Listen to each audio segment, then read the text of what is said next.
Welcome, Holy Spirit, be with your presence, fill me with your power, live inside of me. You are the living water, never drying fountain, comforter and counselor, take complete control. Good morning, how are you? Okay, I'm happy to give this video again today. இந்த வீடியோவில் நம்ம எதை பார்க்க போகிறோம்னாக்கா again Holy Bible, Old Testament, the book of Proverbs, chapter 4, verses 23 to 27. இப்போ இந்த 23வது வசனத்தை பார்த்தீங்கன்னா அது என்ன சொல்லுதுன்னா, விழிப்பாயிருந்து உங்கள் இதயத்தை காவல் செய். விழிப்பாயிருந்து உன் இதயத்தை காவல் செய், ஏனெனில் வாழ்வின் ஊற்று அங்கிருந்தே புறப்படுகின்றன. ஏனெனில் வாழ்வின் ஊற்று அங்கிருந்தே புறப்படுகின்றன. இதை ஆங்கிலத்தில் சொல்லும்போது let your heart all with vigilance, for from it flow the springs of life. பாருங்க, இப்போது இதயத்தை காவல் செய்ய சொல்கிறாரு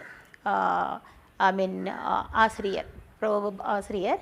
இந்த இதயத்தை காவல் செய்யணும்னு சொன்னாக்கா காரணம் நம்மளுடைய வாழ்க்கையின் போக்கு, the course of our life, the direction of our life is determined directed by the heart. அதாவது காரணம் என்னென்னா, the heart is the seat of all type of emotions and the thoughts. நம்மளுடைய இதயம் பலவிதமான எண்ணங்களையும் உணர்வுகளையும்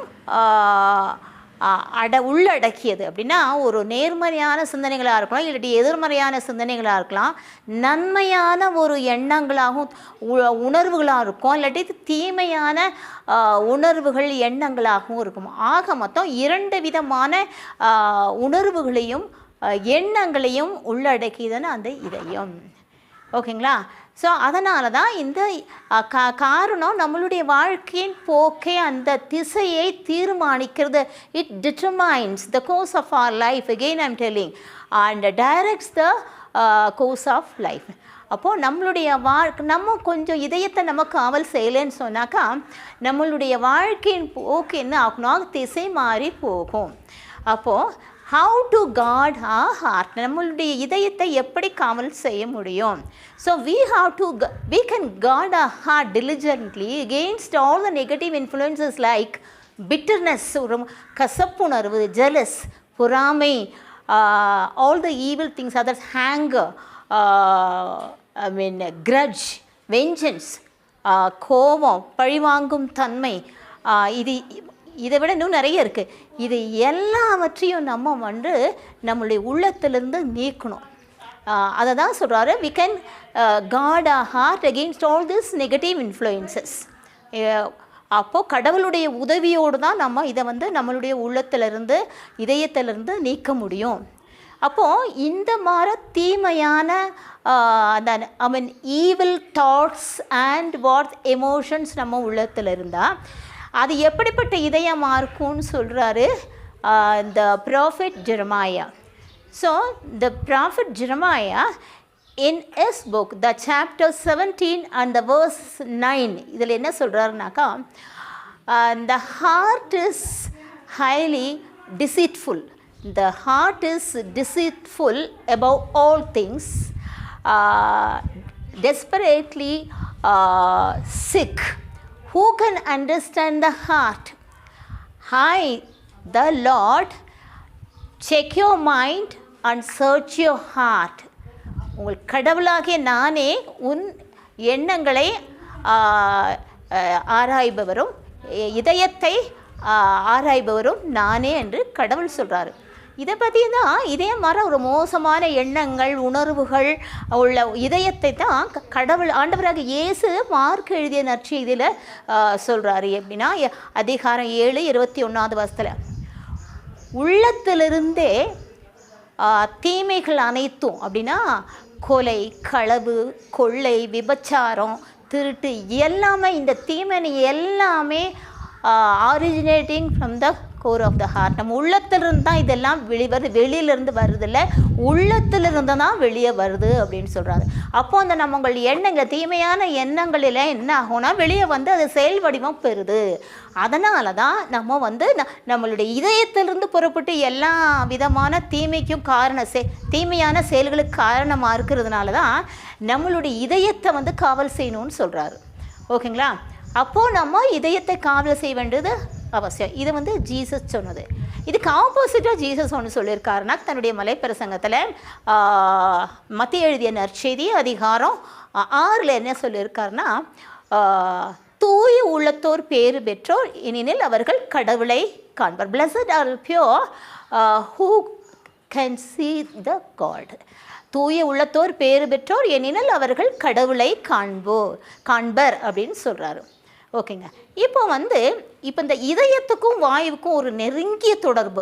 அதனால தான் அடுத்த வசனம், அதாவது 24 வசனம் என்ன சொல்லப்படுதுன்னா,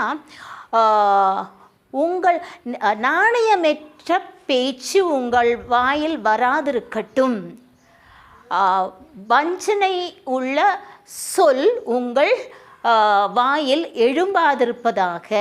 அப்படின்னா, keep your mouth free of perversity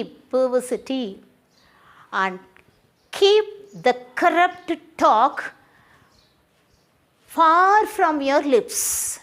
அப்படின்னா உங்களுடைய வாய்க்கு ரொம்ப தூரத்தில் இருக்கணும், அது வாய்க்கிட்ட வரக்கூடாது, வாய்க்குள்ளே வரக்கூடாது, அது தீமையான பேச்சு எதுவும் உங்கள் வாய்க்கிட்ட வரக்கூடாது அப்படின்னு சொல்கிறாரு. அப்படின்னா நம்மளுடைய இதயத்திலேருந்து ஸ்டார்ட் ஆகி அது வாய் வழியாக விட்டு ஒருவரை சொல்லால் கொல்லும் அளவுக்கு வந்துடும். இல்லாட்டி உண்மையாக ஃபிசிக்கலாகவே போக்குற அளவுக்கு அது தீமையை விளைவிக்கும். அதனால தான் we should guard a heart first. அப்போ நம்மளுடைய இதயத்தை நம்ம காவல் செய்து காத்துக்கொள்ள வேண்டும். எப்படின்னா அதனால தான் இப்போது இந்த திருப்பாடல் ஆசிரியர்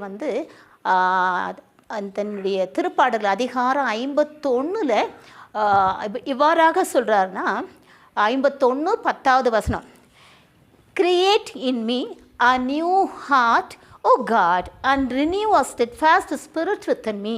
Again I'll tell, create in me a new heart, O God, and renew a steadfast spirit within me. ஆண்டவரே, என் உள்ளத்தில் எனக்கு ஒரு தூயதோர் உள்ளத்தை என்னில் உருவாக்கும், உறுதி தரும் ஆவியை என்னுள் புதுப்பியும் அப்படின்னு சொல்கிறார். அப்படின்னா என் இதயம் மாற்றி அமைக்கப்பட வேண்டும். உறுதி தரும் ஆவியன் எனக்கு தந்தால் என்னுடைய இதயம் பரிசுத்தமான தூய இதயமாக இருக்கணும். அப்போ இருக்கும் அந்த இதயத்திலிருந்து நல்லதையே கிளம்பும், நல்லதையே செய்யும். அப்போது கடவுளுக்கும் நமக்கும் இடையில உறவு நல்லதாக இருக்கும். அப்போது கடவுள் நம்ம இதயத்தில் வாசம் செய்வார். காரணம் அது கடவுள் வாடும் இல்லம் அப்படின்னு சொல்லிட்டு அடுத்ததில் அடுத்த வசனம் என்ன சொல்கிறாருன்னு சொல்கிறேக்கா, உன் கண்கள் நேராக பார்க்கட்டும், let your eyes see straight and fix your gaze. உங்கள் கண்கள் நேராக பார்க்கட்டும் and fix your gaze straight in front before you. உனக்கு எதிராக இருப்பவற்றை காணட்டும். அப்படின்னா நமக்கு நேராக நமக்கு எதிராக உள்ளவர் கடவுள்.